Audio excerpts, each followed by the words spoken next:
ಇಲ್ಲಿ ಫೋಟೋ ತೆಗಿತಾನೆ ಅಂಬಾ ವಿಲಾಸ ಇದನ್ನ ಅರಮನೆ ಅದು ನಿಲ್ಲ ಅಲ್ಲಿ ನಿಲ್ಲ ಇಲ್ಲ ನಿಲ್ಲ ಹೋಗ್ಲೇಪ್ಪ ಜಲ್ದಿ ಹೋಗ ಹಾಂ. ಭರತಖಂಡದ ಪ್ರಮುಖ ಆಕರ್ಷಣೆಗಳಲ್ಲಿ ಮೈಸೂರು ಒಂದು.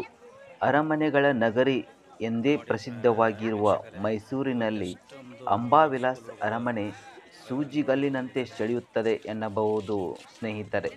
ಮೈಸೂರು ಸಂಸ್ಥಾನವನ್ನು ಶತಮಾನಗಳ ಕಾಲ ಆಳಿದ ಒಡೆಯರ್ ವಂಶದ ಅರಸರ ಖಾಸಗಿ ನಿವಾಸ ಮತ್ತು ದರ್ಬಾರ್ ಹಾಲ್ ಆಗಿತ್ತು ಎನ್ನಬಹುದು ಈ ಅಂಬಾವಿಲಾಸ್ ಅರಮನೆ ಸ್ನೇಹಿತರೆ. ದಿನನಿತ್ಯ ದೀಪಾಲಂಕಾರದಿಂದ ಕಂಗೊಳಿಸುವ ಅರಮನೆಗೆ ದಸರಾ ವೇಳೆ ವಿಶೇಷ ಅಲಂಕಾರ. ಈ ವೇಳೆ ಸಾರ್ವಜನಿಕ ವೀಕ್ಷಣೆಗೆ ಅರಮನೆ ಲಭ್ಯವಿರುತ್ತದೆ ಎನ್ನಬಹುದು. ಮೈಸೂರು ಅರಸರ ಕಾಲದ ಗತ ವೈಭವವನ್ನು ಕಣ್ಣಲ್ಲಿ ತುಂಬಿಕೊಂಡಷ್ಟು ತುಳುಕುತ್ತದೆ, ನೋಡಿದಷ್ಟು ಮುಗಿಯುವುದಿಲ್ಲ. ಮತ್ತೆ ಮತ್ತೆ ಕಣ್ಮನ ಸೆಳೆಯುತ್ತದೆ ಅಂಬಾವಿಲಾಸ್ ಅರಮನೆ ಅಥವಾ ಮೈಸೂರು ಅರಮನೆ ಎನ್ನಬಹುದು. ಹಾಗಾದರೆ ಬನ್ನಿ ಸ್ನೇಹಿತರೆ, ಇದರ ಇತಿಹಾಸ ಮತ್ತು ಇದರ ಬಗ್ಗೆ ಸ್ವಲ್ಪ ಸಂಕ್ಷಿಪ್ತ ಮಾಹಿತಿಯನ್ನು ಈ ವಿಡಿಯೋದಲ್ಲಿ ನಿಮಗೆ ತಿಳಿಸಿಕೊಡುತ್ತೇನೆ. ಅದಕ್ಕೂ ಮುಂಚೆ ನೀವು ಇನ್ನೂ ನಮ್ಮ ಚಾನಲ್ಗೆ ಸಬ್ಸ್ಕ್ರೈಬ್ ಆಗಿಲ್ಲ ಕೂಡಲೇ ಸಬ್ಸ್ಕ್ರೈಬ್ ಆಗಿ, ಹಾಗೆ ಬೆಲ್ ಐಕಾನ್ ಕ್ಲಿಕ್ ಮಾಡೋದು ಮರಿಬೇಡಿ ಸ್ನೇಹಿತರೆ. ಮೈಸೂರು ಅರಮನೆಯು ಭಾರತದ ಅತ್ಯಂತ ಭವ್ಯವಾದ ಮತ್ತು ದೊಡ್ಡ ಅರಮನೆಗಳಲ್ಲಿ ಒಂದಾಗಿದೆ ಎನ್ನಬಹುದು. ಕರ್ನಾಟಕದ ದಕ್ಷಿಣ ರಾಜ್ಯದಲ್ಲಿ ನೆಲೆಗೊಂಡಿರುವ ಇದು 1399ರಿಂದ 1950ರವರೆಗೆ ಮೈಸೂರಿನ ಆಡಳಿತಗಾರರಾದ ಒಡೆಯರ್ ರಾಜವಂಶದ ಅಧಿಕೃತ ನಿವಾಸವಾಗಿತ್ತು ಎಂದು ಹೇಳಬಹುದು. ಮೈಸೂರು ಅರಮನೆ 4 ಪ್ರವೇಶ ದ್ವಾರಗಳನ್ನು ಹೊಂದಿದೆ. ಮುಖ್ಯ ದ್ವಾರವನ್ನು ಪೂರ್ವಕ್ಕೆ ಜಯಮಾರ್ತಾಂಡ, ಉತ್ತರಕ್ಕೆ ಜಯರಾಮ, ದಕ್ಷಿಣಕ್ಕೆ ಬಲರಾಮ ಮತ್ತು ಪಶ್ಚಿಮಕ್ಕೆ ವರಾಹ ಎಂದು ಕರೆಯಲಾಗುತ್ತದೆ ಎನ್ನಬಹುದು. ಅರಮನೆಯ ಅಡಿಪಾಯವನ್ನು 14ನೇ ಶತಮಾನದಲ್ಲಿ ಮೈಸೂರಿನ ರಾಜಮನೆತನದ ಒಡೆಯರ್ಗಳು ಹಾಕಿದರು. ಮೈಸೂರು ಅರಮನೆಯು ರಾಜ ಯದುರಾಯ ಒಡೆಯರ್ ತನ್ನ ಆಳ್ವಿಕೆಯಲ್ಲಿ ಪುರಗಿರಿ ಅಥವಾ ಹಳೆಯ ಕೋಟೆಯಲ್ಲಿ ಅರಮನೆಯನ್ನು ನಿರ್ಮಿಸಿದನೆಂದು ನಂಬಲಾಗಿದೆ. ಈ ಅರಮನೆಯನ್ನು 6 ಶತಮಾನಗಳಿಂದ ಅನೇಕ ಬಾರಿ ಕೆಡವಲಾಯಿತು ಮತ್ತು ಪುನರ್ ನಿರ್ಮಿಸಲಾಯಿತು ಎನ್ನಬಹುದು. ಆರಂಭದಲ್ಲಿ ಅರಮನೆಯು ಮರದ ಕೋಟೆಯಾಗಿದ್ದು, ಇದನ್ನು 1438ರಲ್ಲಿ ಸಿಡಿಲು ಬಡಿದು ಕಂಠೀರವ ನರಸರಾಜ ಒಡೆಯರ್ ಆಳ್ವಿಕೆಯಲ್ಲಿ ಪುನರ್ ನಿರ್ಮಿಸಲಾಯಿತು.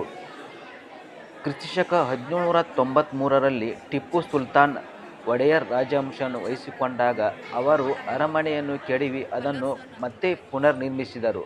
1799ರಲ್ಲಿ ಟಿಪ್ಪು ಸುಲ್ತಾನನ ಮರಣದ ನಂತರ ಅರಮನೆಯು 3ನೇ ಕೃಷ್ಣರಾಜ ಒಡೆಯರ್ ಅವಧಿಯಲ್ಲಿ ಹಿಂದೂ ವಾಸ್ತುಶೈಲಿಯ ಪ್ರಕಾರ ಮರು ವಿನ್ಯಾಸಗೊಳಿಸಿದರು. ದುಃಖಕರವೆಂದರೆ 1897ರಲ್ಲಿ ರಾಜಕುಮಾರಿ ಜಯಲಕ್ಷ್ಮಣನಿಯ ವಿವಾಹ ಸಮಾರಂಭದಲ್ಲಿ ಅರಮನೆಯು ಬೆಂಕಿಯಿಂದ ನಾಶವಾಯಿತು. ಮತ್ತೆ 4ನೇ ಕೃಷ್ಣರಾಜ ಒಡೆಯರ್ ಪುನರ್ ನಿರ್ಮಿಸಲು ನಿರ್ಧರಿಸಿದರು ಮತ್ತು ಅರಮನೆಯನ್ನು ನವೀಕರಿಸುವ ಕಾರ್ಯವನ್ನು ಹೆನ್ರಿ ಇರ್ವಿನ್ ಎಂಬ ಬ್ರಿಟಿಷ್ ವಾಸ್ತುಶಿಲ್ಪಿಗೆ ನಿಯೋಜಿಸಲಾಯಿತು.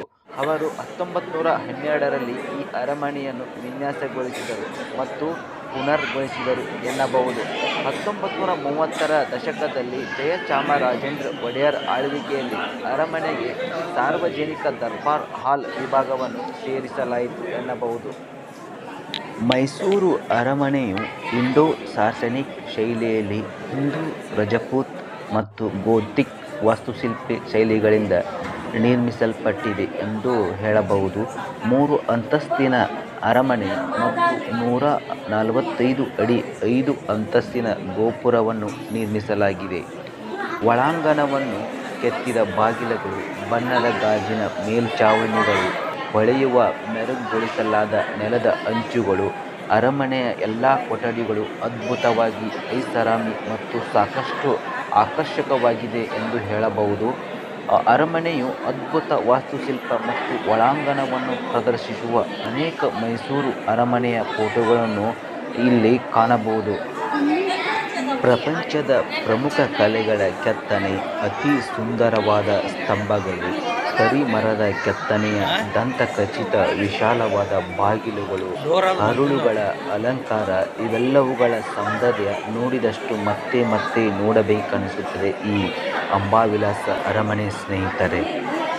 ಈ ಅರಮನೆಯಲ್ಲಿ ಗೊಂಬೆಯ ಮಂಟಪ, ಸಾಂಪ್ರದಾಯಿಕ ಗೊಂಬೆಗಳ ಸಂಗ್ರಹ, ಚಿನ್ನದಿಂದ ಮಾಡಲಾದ ಮಹಾರಾಜರ ಆನೆ ಆಸನ, ಕಲ್ಯಾಣ ಮಂಟಪ, ಅಷ್ಟಭುಜಾಕೃತಿಯ ಹಾಲ್, ಸಾರ್ವಜನಿಕ ದರ್ಬಾರ್ ಹಾಲ್. ಒಂದು ದೊಡ್ಡ ಸಭಾಂಗಣದಿಂದ ಮಹಾರಾಜರು ಸಾರ್ವಜನಿಕರನ್ನು ಉದ್ದೇಶಿಸಿ ಮಾತನಾಡುತ್ತಿದ್ದರು. ಇದುವೇ ದರ್ಬಾರ್ ಹಾಲ್ ಎನ್ನಬಹುದು.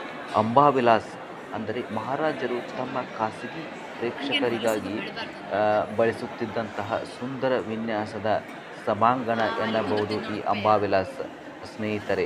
ಮತ್ತು ದಸರಾ ಮೆರವಣಿಗೆಯ ಚಿತ್ರಗಳನ್ನು, ಭಾವಚಿತ್ರ ಗ್ಯಾಲರಿಗಳನ್ನು, ರಾಜಮನೆತನದ ಅಮೂಲ್ಯವಾದ ವರ್ಣಚಿತ್ರಗಳು ಮತ್ತು ಛಾಯಾಚಿತ್ರಗಳ ಸಂಗ್ರಹ, ಕುಸ್ತಿ ಅಂಗಳ ಇತ್ಯಾದಿಗಳನ್ನು ಇಲ್ಲಿ ನೋಡಬಹುದು ಸ್ನೇಹಿತರೆ. ಆಗಿನ ಕಾಲದ್ದಾಗಿದೆ.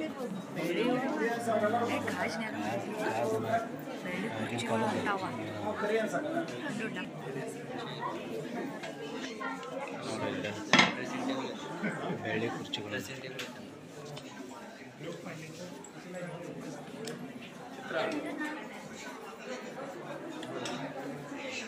ಆನೆದಂತ ನೋಡಿ.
ಇಲ್ಲಿಂದ ನೋಡಿ ಎಲ್ಲ ವೀಕ್ಷಣೆ ಮಾಡ್ತಿದ್ದಾರೆ ನೋಡೋರು.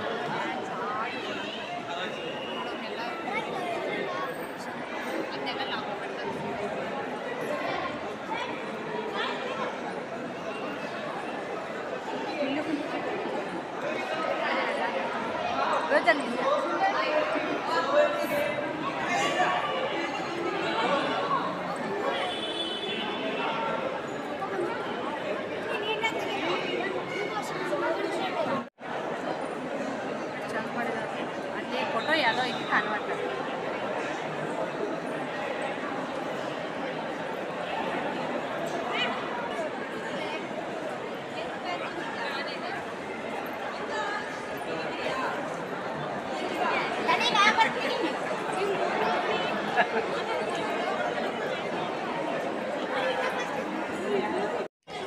ಇದೇ ನೋಡಿ ಸ್ನೇಹಿತರೆ ಖಾಸಗಿ ದರ್ಬಾರ್ ಸಭಾಂಗಣ.